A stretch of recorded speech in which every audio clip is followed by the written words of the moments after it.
Hello, awesome people. I hope you're having an amazing day today. Today we're taking a look at the Masters of Darkness, the 12th book in the Magna Chi series, the end of the major overarching plot. It's in the Lone Wolf series that we've been doing a deep dive into by Joe Dever. This series started getting published in the mid-'80s, and it was published up through the late '90s at the end of the gamebook craze. It was one of the best-selling gamebooks of all time. So we've been doing a deep dive into it as I go back and reread it. The first 5 books of this series were recently republished in a hardcover definitive edition, which I picked up and then I read for you. And I'm still been in the mood, so I picked up books 6 and 7 in their collector's edition hardcover versions and reviewed those for you. And then I still was interested in it, so I've been knocking out the rest of the series. And now I just finished book 12 last night again for the next time. I typically go back and reread this series every 7 or 8 years when I get into the mood of it. So this is the first time I've read it since I started this channel, and so I wanted to do a deep dive into it. Again, as a reminder of this channel, title, The Worst Thing About New Books, comes from a famous quote by a French philosopher named Jacques Joubert, which is the worst thing about new books is that they keep us reading the old ones. So we typically focus on older books that people have forgotten or never got around to reading, or by famous writers that aren't their major works, right, and so forth. And so I like to do a deeper dive into some of these bigger names and in the horror, science fiction, and fantasy genres.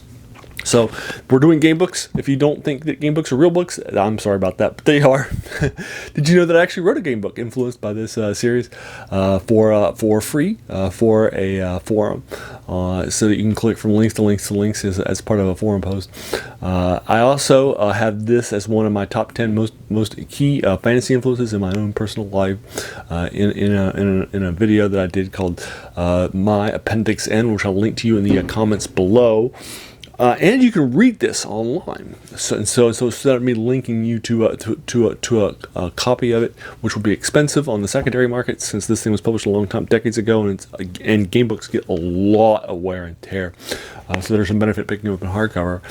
In 2000, as a millennial gift, the author Joe Dever gave to fans all the Lone Wolf IP, and there's a website called projectaeon.com that has them all, and it includes not only the books in this series, the Lone Wolf series, but it also includes books by other authors in this series, like Ian Page's ones starring in Southern Magnum in that 4-book series, as well as the other things too. Like, for example, there is a Skull of Agarash graphic novel that's set in the Lone Wolf world, that written by Joe Dever, and some other things out there too. Also, some things that were written by Joe Dever that aren't in the world of Magnamund are also there too.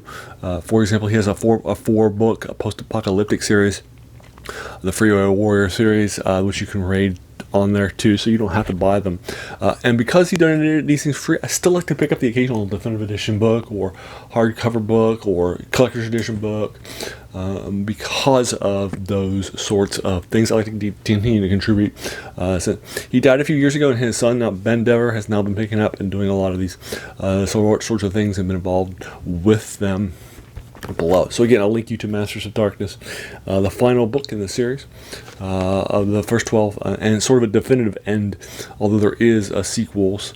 It's sort of, the book ends, he intended for the book to end at 32. It was stopped at 29 at the end, in the late 90s, after the game books had ended, and he's published since then in hardback form the rest of the series, and then his son took over after he stopped. So anyway, that's sort of the thing. You're playing a psychic ranger in this game book series. This game book series was the first game book series that had a character that's telling one overarching plot, and each book tells one chapter of that overarching plot. And so I mentioned earlier that you're a psychic ranger. So you have some skills that you can take. You can take 5 skills in the first book and 3 skills to begin the second series.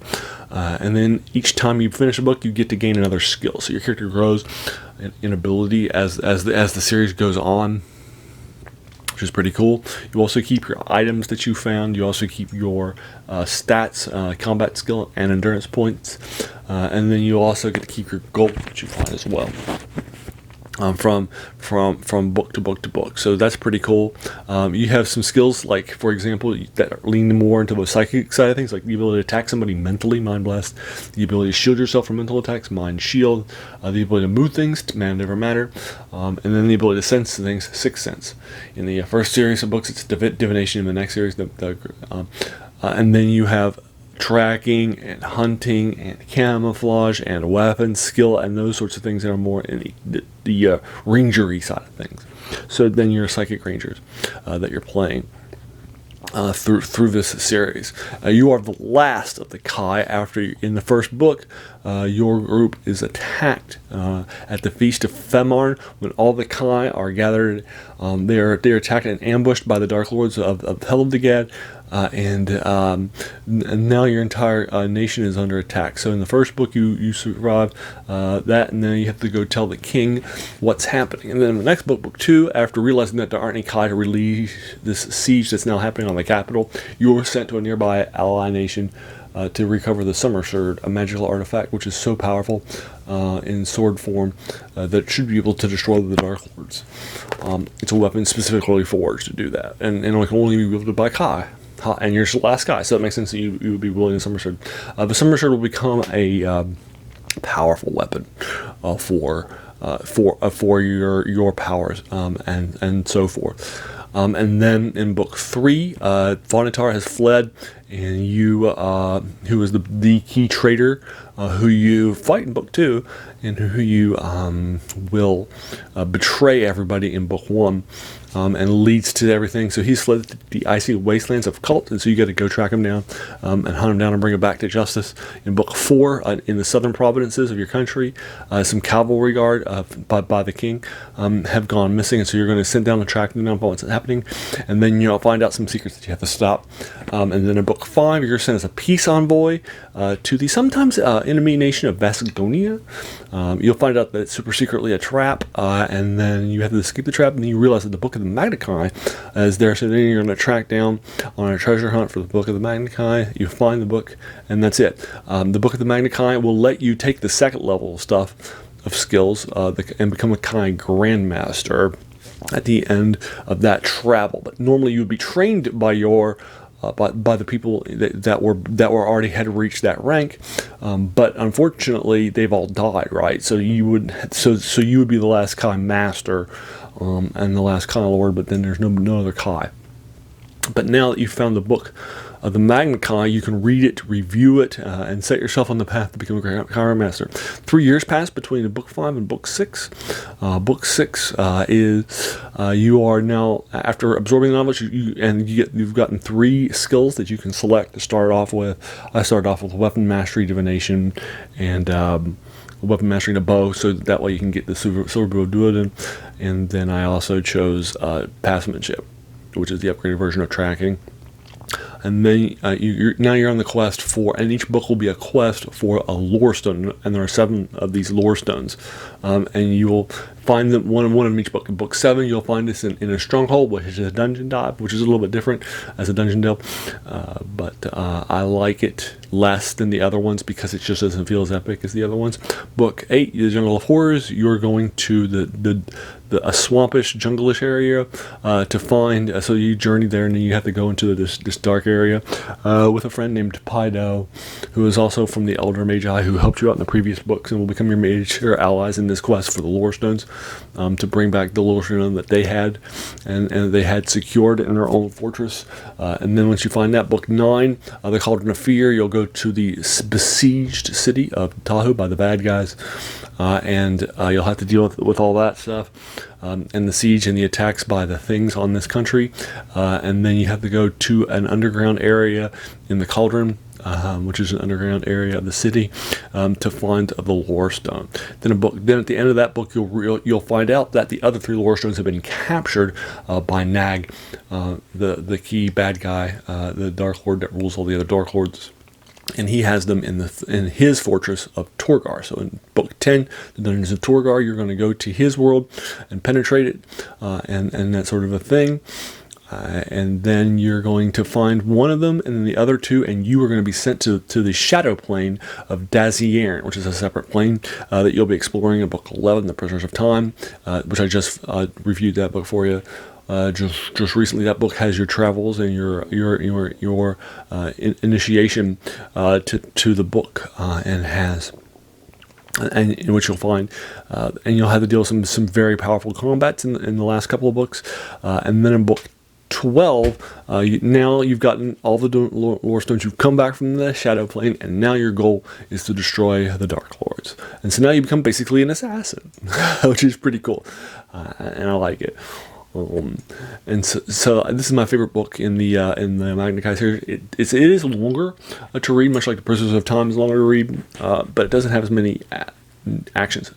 You do have an action-heavy area when you're on the ocean and your boat's being attacked, but other than that, there really isn't a whole lot of action combats. But the action combats in here tend to be pretty powerful things. After the first half hour on the sea, and then you have the last of it. So this one took more like an hour and a half for me to knock it out, but as opposed to Dungeon Torgar, which is like 50 minutes for me to knock it out. Because it's got a lot fewer choices. For example, at the beginning of the Dungeon of Torgar, you can choose which way to get to Torgar. There are two ways. You can go overland, or you can follow the king and go along with his siege on a nearby town that's just been captured by the Dark Lords. So you can choose which path you take, and each of those paths will take you on different journeys, right? So that gives you a reread ability. But the Masters of Darkness doesn't have that sort of a key a rereadability, right? You can just, I mean, it's just a fun novel, but it's more. It doesn't have any like major choices that will give you different paths, right? Like some of these other ones do. So anyway, that's I think a key thing about this. I keep my reviews spoiler free, as a reminder, so that will help you out. Again, I'll link you to this projectaeon.com. Have you read either the collector's version or this version of the Masters of Darkness, or the online version on Project Aeon? I would be so happy to talk with you further about it in the comments below. If you enjoyed this video, hey, why not hit that subscribe button? There should be a lot more of these to follow. And then finally, I want to thank you so much for taking some time out of your day and investing it and watching my video. We all have so many things that are happening in our lives, and we're pulled in so many different directions. So the fact that you spent this time with me is incredibly humbling, and I appreciate it. So thanks again, and have an amazing day.